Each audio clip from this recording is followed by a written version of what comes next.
Hey guys, this is Rida. Today we're going to read the Falkirk Wheel, a unique engineering achievement. The Falkirk Wheel in Scotland is the world's first and only rotating boat lift, opened in 2002. It is central to the ambitious £84.5 million Millennium Link project to restore navigability across Scotland by reconnecting the historic waterways of Forth and Clyde and Union Canals. The major challenge of the project lay in the fact that the Forth and Clyde Canal is situated 35 meters below the level of the Union Canal. Historically, the two canals have been joined near the town of Falkirk by a sequence of 11 large enclosed sections of canal in which the water level could be raised or lowered.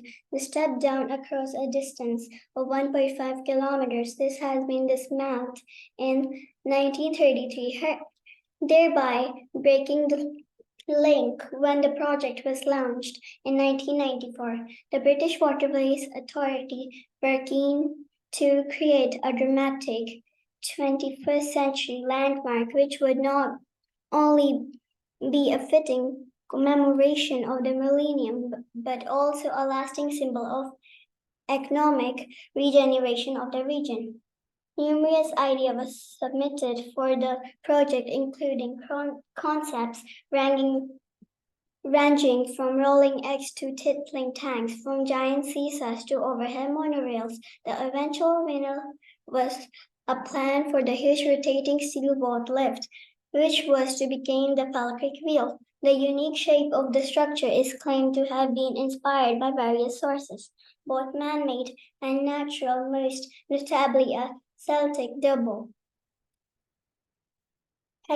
axe, but also the vast turning propeller of a ship, the rib cage of a whale, or the spine of a fish. The various parts of the Falkirk were all constructed and assembled like one giant toy building set at Berkeley Engineering set work in Derbyshire, some 400 kilometers from Falkirk. A team there carefully assembled the 1,200 tons of steel, painstakingly fitting the pieces together to an accuracy of just 10 millimeters to ensure a perfect final fit.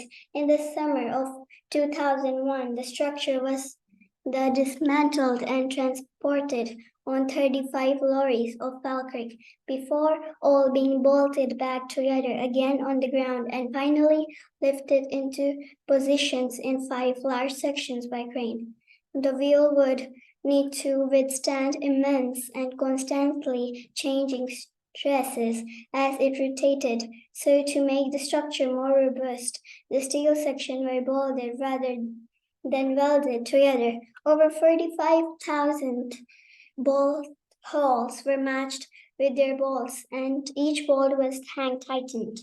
The wheel consists of 2 sets of opposing X-shaped arms attached about 25 meters apart to a fixed central spine. Two diametrically opposite water-filled gondolas, each with a capacity of 60,000 liters, are fitted between the ends of the arms. These gondolas always weigh the same, whether or not they are carrying boats. This is because, according to Archimedes' principle of displacement, floating objects displace their own weight in water.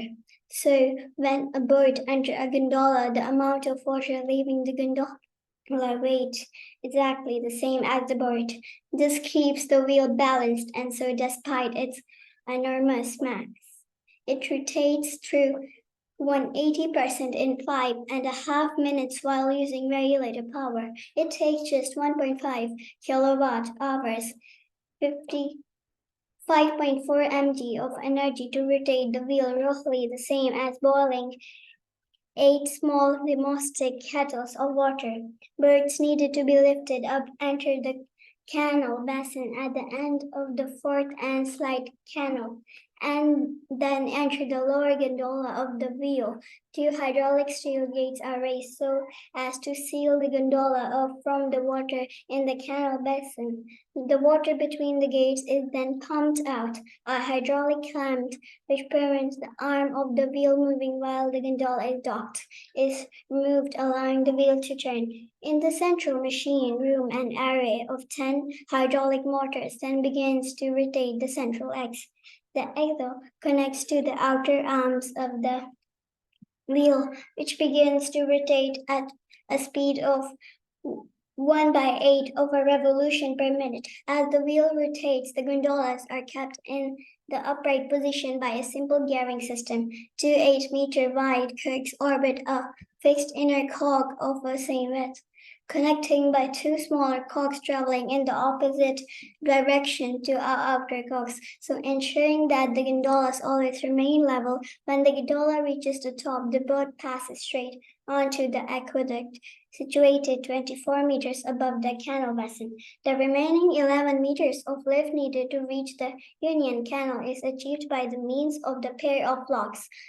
The wheel could not be constructed to elevate boats over the full 35-meter difference between the two canals, owing to the presence of the historically important Antonine Wall, which was built by the Romans in the 2nd century AD. Boats travel under this wall via a tunnel, then through the locks and finally onto the Union Canal. Bye.